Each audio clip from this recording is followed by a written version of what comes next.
Sveiki, šiandien pakalbėsime apie 6 pagrindinės klaidas, kurias daro žmonės planuodami ir statydami kupolinius namus. Pirma, neturėti laiko rezervo. Reiškia, atėjo pavasaris, noriu statyti ir skambina, sako, norim kupolinio namo. Gerai, tai sakau, koks bus namas? Gyvenamas namas. Reiškia, reikėjo pradėti nuo projektų, nuo statybų leidimų, konsultacijų su architektais ir panašiai. Antra klaida. Planuojant statyti kupolinį namą, taupyti. Taupyti ten, kur nederėtų. Tai reiškia, kad jeigu reikia 4 asmenim, šeimai, 10 metrų skersmens kupolą, priims sprendimą statyti mažesnį, bandant sutaupyti. Čia yra klaida. Nes sutaupyti pinigai neš džiaugsmą ne taip ilgai, kaip teisingai pasirinktas ir pastatytas namas. Trečia klaida. Statant kupolinius namus. Neįrengti visų būtinų sluoksnių.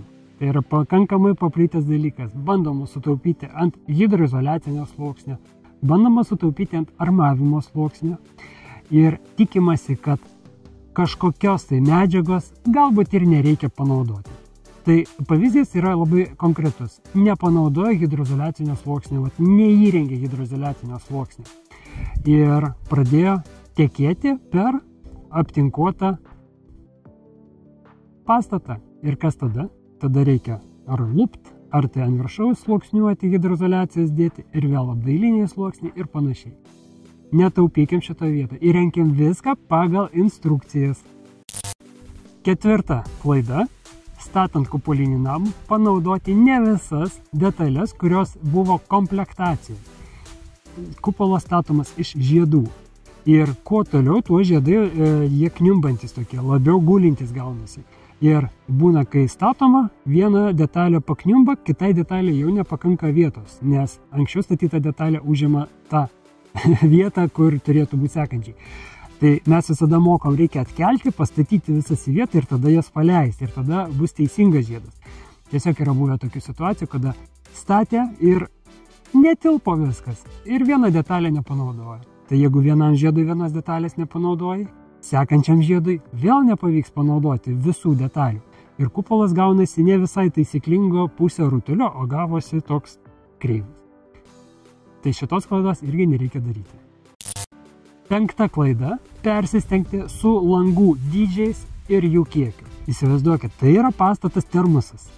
Ir jeigu mes leidžiam saulės energijai patekti į vidų, įsivaizduokit, koks geras ten šiltnamis. Taip, norisi erdvės, norisi gražaus vaizdo į lauką, bet visada reikia turėti protingą tą pasirinkimą. Turėti šviesos tik tiek, kiek reikia, turėti saulės spindulių tiek, kiek reikia. Tai vis tiek nebus kaip bunkeris, vis tiek saulė ten švies. Nes kondicionieriui reikės gerokai padirbėti, kad visą šitą atvėsinti, kad visą tą saulės energiją ištempti į lauką su šilumos siurbliu. Šešta klaida. Bijoti lipti ant kupolinio namo. Kupolinis namas yra suprojektuotas taip, kad jo taip paprastai nesulaužysi. Galima remti kopečias, galima jo lipti, galima dirbti netgi, kai nėra viduje atramų, kai nearmuota, kai net ne visi klijai yra pripūsti į tarpelius tarp detalių. Tai visas kupolas yra padaromas, pagaminamas taip, kad detalės, kai remiasi viena į kitą, jau yra pakankamai stipru. Aišku, neklijuotas kupolas nėra stipru.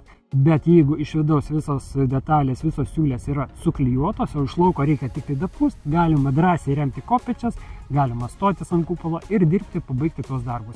O apie apdailinius darbus iš vis nieko nesakau. Todėl, kad ten jau kai armuota, tai yra monolitas, visa konstrukcija yra be galo stipri. Jeigu dar turit kokių nors klausimų, drąsiai rašykite komentaruose apačioje arba galite elektroniniais paštais, telefonais susisiekti. Kontaktai yra nurodyti visur.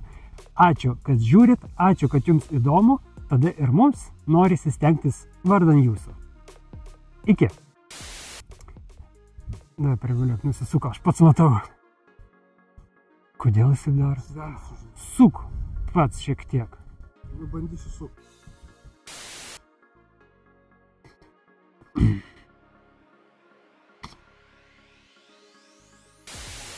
Čia kelinta buvo dabar?